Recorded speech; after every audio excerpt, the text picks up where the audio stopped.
You ready? Ready like Freddy. Alright. Right, come on top and see if you could get this. This one is a straight cut down. And I'm using my finger to have an average so that I don't go too far inside and I don't go too shallow either. I try to maintain a circle. Like that. Okay. Then I go with a slant cut. This one is slant.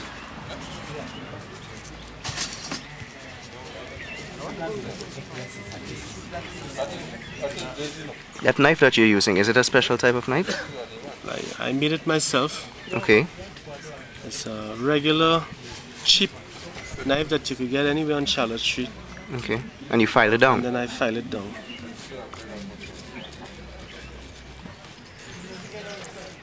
So this will come out easy now. So it's parts on channels that you're making? Right. So then I would bevel this top piece a little bit. Not too much, just to break the edge off.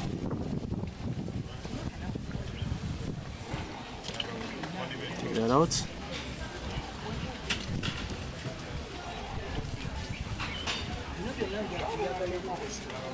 Take that out.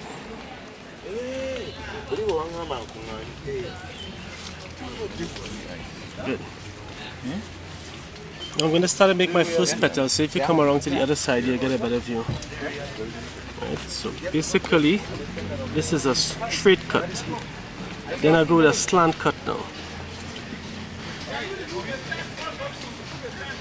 I take this out. And I repeat that right around. And I'm starting a little bit on the inside. Is that rain? Oh my god. A little bit on the inside. Down like that. And then a slant cut. Oh, okay.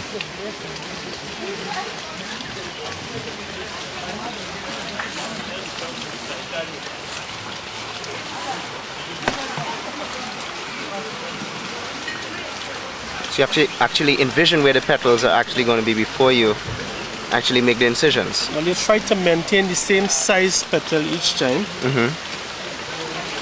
so that it looks a little bit uniform. Right? But it's pretty simple because you're doing the same thing over and over.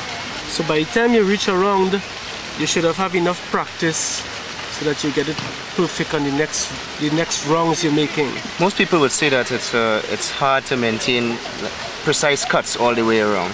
Is that something that you just develop like that, or is it something that comes with practice? It comes with practice. After a while it becomes so easy, it's like brushing your teeth. Simple as that? Simple as that. So you're starting to see the formation of the petals on the roses now. Right. And I'm still repeating the same thing over and over. The only thing is that we are getting a little bit smaller now. And as we go inside, it will keep getting smaller and smaller. See? Oh. So I'm not changing what I'm doing, I'm just getting smaller.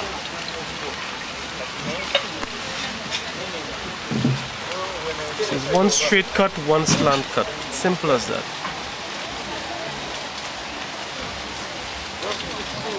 One straight cut, one slant cut.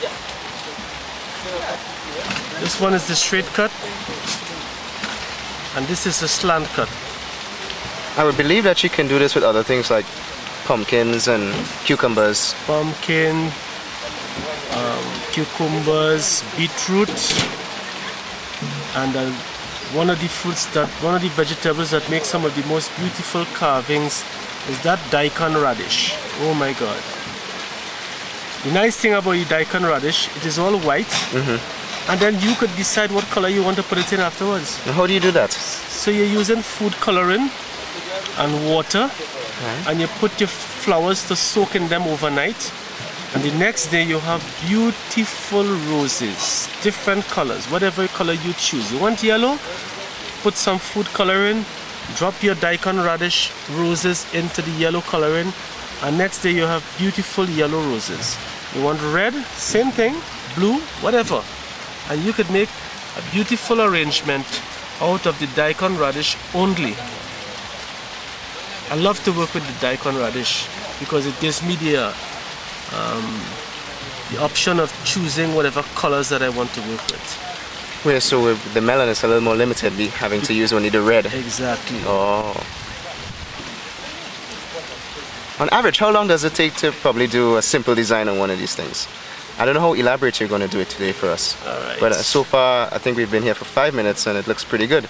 Yeah, well, it takes normally about half an hour. If you want to do something really elaborate, about half an hour. And you can get something really elaborate from that. Great. It's not the pumpkin is a little more difficult to carve because the pumpkin is harder. The vegetable itself is a tough fruit, a tough vegetable, sorry, to carve. But the watermelon is pretty soft, so the knife don't give you that much trouble to go through. Right. But the pumpkin, on the other hand, is kind of tough. You see? So what I'm doing is like trying to form the petals. This is one curve, rounded like this, and then the other one is going to be sharp, like a point. Right. So rounded first, and then sharp, right? So you wind up with something like that. What you're doing here, what category of culinary does this fall under? It's called Manger. Manger is basically anything that leaves the kitchen cold. But right there, a lot of people relate anything that is creative that comes out of the kitchen to Manger, but that's not true. Manger is basically cold, not anything that is creative, like some people tend to believe. But working with vegetables, or anything that is cold like ice, butter, things like that is considered Manger. Well, definitely ice sculptures will fall under Manger, right? Yes. Do you do ice sculptures also? I do ice sculpture, I do butter sculpture, I do vegetable, fruits, I carve even cheese. Wow. Never seen that before. Yeah. You could really see the shape coming, you know, very slowly coming towards. This is only layer number one. Wait till you see I put in at least about 2 or 3 layers. Now you're going to see the petals after I take this one out. So this is just cutting around the circle, right around it like this. And then this is going to pop out very easily. Great. So I'll show you now. This is going to come out here. Like that. Like that. Easy. Wow. Okay. And there you have your rose forming now. So we go for one more layer. We start between each rose petal, we get another layer coming in right here. Great.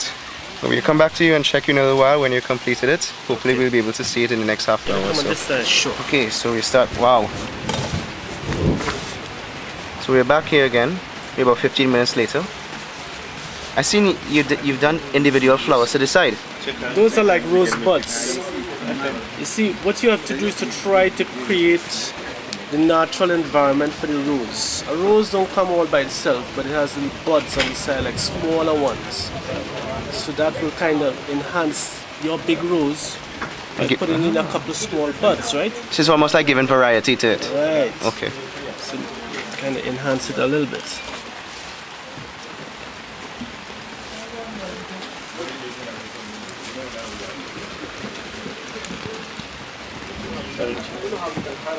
This rose bud is like a heart shape first, or like a spade, the shape of a spade. That's how you start. And you kind of bevel it down from this inside of the larger rose. Then you work your way out, cutting off some of that hard part of the watermelon. Make it easy for the knife to work. Take out some of that hard part.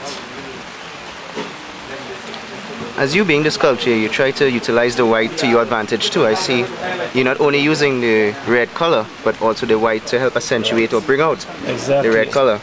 The white part is going to make it look soft, to create softness. As a rose, you have to get your petals to look as though they're very fragile. So the white part, if you use your imagination effectively, you'll be able to create that kind of fragile kind of look with the white part. That's why I didn't go all the way down, and I leave a little bit of white. I mean, I'm starting to see the flower bud come into shape, and everybody who will be watching this will say, wow, look how easy it is. It's fairly simple the way you're making it, but I mean, this is again years of practice that you're practicing here, right? Well, from a small kid, I always liked art, so I have a natural knack for it. So it didn't take me long to learn it.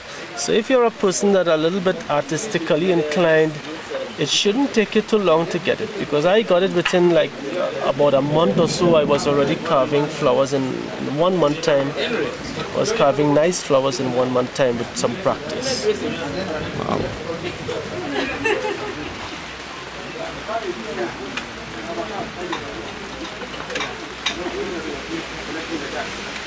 Are there much people who carve flowers these days and do Manger work?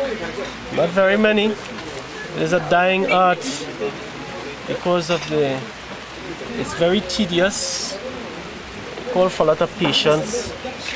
Most chefs don't have the time. They just want to hurry and get the food out, and that's the important thing, to get the food out. But I think this is so much important as the food, because real diners eat with their eyes first. That's correct. They come and they look at the whole buffet, admire it. Some people even take pictures, and then they decide what they want to eat and how they're going to approach the buffet the second time around when they're coming to eat. So the first time they go to the buffet, it's not really to eat, First time they go is only to admire the food. Amuse their eyes. Exactly. Yeah. So they take pictures, they look, and then they say, oh, okay, I'm gonna have this when I come back. I'm gonna have that. This look good, that look nice. I'm gonna try this one. And then they go back and eat. But now, there ain't much to see anymore. People are putting so much emphasis on just getting the food out. They ain't worrying too much about the garnishing aspect of it again. So I always say, anybody that have a restaurant that put a lot of emphasis on the decoration or garnishing and so on will definitely do well, because that is what's going to separate you from the rest.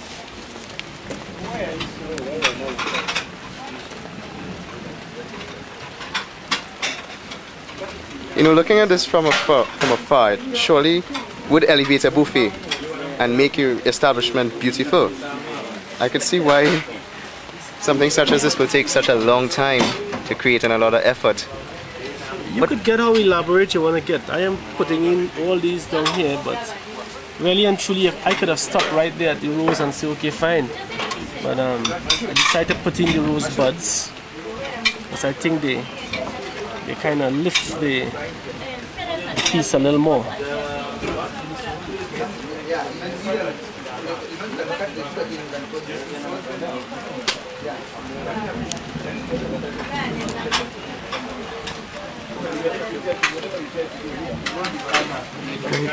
So we're going to come back to you in a little while. We're going to check it out to see the finished product. Okay.